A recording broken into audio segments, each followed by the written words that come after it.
In this video, I'm going to show you how to fix Instagram repost option not showing.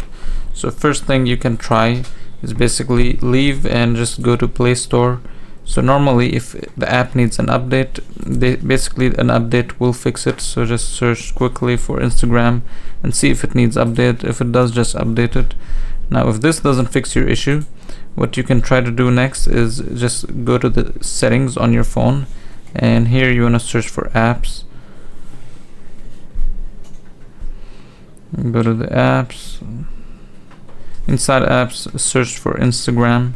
So what we're gonna do here is like restart and refresh the app. So we will do this by just deleting the like data here. So this, don't worry, this won't delete any of your personal data. So here if you go to usage, so here if you go to storage, you'll have this option. You want to click clear cache and clear data, then delete.